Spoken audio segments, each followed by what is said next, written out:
कहानी एक खुशहाल परिवार की है जिसमें एक पति पत्नी, एक बेटा और एक बुजुर्ग दादाजी रहते थे। सब कुछ सामान्य चल रहा था। एक दिन अचानक घर के बुजुर्ग दादाजी की तबीयत बिगड़ी और कुछ ही घंटों में उनकी मौत हो गई। पुलिस को लगा बढ़ती उम्र के कारण मौत हुई है। पुलिस ने कागजी कार्रवाई की, केस बंद हो गया और सब अपनी अपनी जिंदगी में आगे बढ़ गए।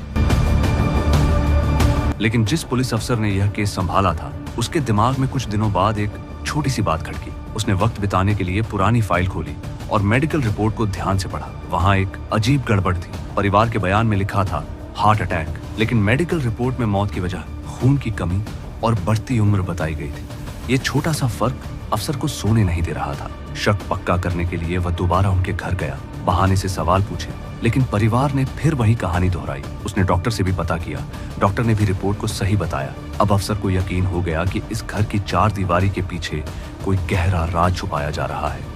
उसने इस बारे में और पुलिस वालों से बात की, पर कोई और पुलिस वाला उसका साथ देने को तैयार नहीं था। इसलिए उसने अकेले ही सच जानने का फैसला किया। एक रात जब पूरा परिवार शादी में बाहर गया था, वह चुपके से घर में घुस गया। उसने हर कमरा छान मारा, हर अलमारी चेक की, लेकिन उसे कुछ भी संदिग्ध नहीं मिला। उसने हार मान ली और बाहर जाने लगा, पर इतने में ही उसकी नजर बेसमेंट की सीढ़ियों पर पड़ी। आखिरी कोशिश के तौर पर वह नीचे बेसमेंट में गया। बेसमेंट वीरान था। उसने हर जगह चेक किया, पर बेसमेंट में भी कुछ खास नहीं मिला। वो वहां से जाने लगा, पर उसकी नजर कोने में पड़े एक फ्रिज पर पड़ी, जो कि चालू हालत में था। वो फ्रिज की तरफ गया और जैसे ही उसने वो फ्रिज खोला, उसके होश उड़ गए। अंदर खाने का सामान नहीं, बल्कि दादाजी जमे हुए पड़े थे। लाश देखते ही अफसर का दिमाग चकरा गया। दरअसल ये सब दादाजी की पेंशन के लिए करा जा रहा था। दादाजी मर चुके थे, पर पेंशन के रिकॉर्ड में वो अभी भी जिंदा थे और जब तक अंतिम संस्कार नहीं होता, पेंशन आती रहेगी। इसी लालच में उन्होंने दादाजी को फ्रिज में छिपा रखा था। अफसर ने तुरंत कंट्रोल रूम को कॉल करने के लिए फोन उठाया, लेकिन तभी पीछे से उसके सिर पर जोरदार वार हुआ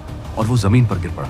पीछे देखा तो परिवार खड़ा था। उन्होंने अफसर को मारकर गिराया और उसे भी घसीटकर उसी फ्रिज में डालने का फैसला किया, ये सोचकर कि अब ये राज हमेशा के लिए दफन हो जाएगा। लेकिन उन्हें खबर नहीं थी कि गिरते वक्त अफसर के फोन से कंट्रोल रूम को सिग्नल जा चुका था।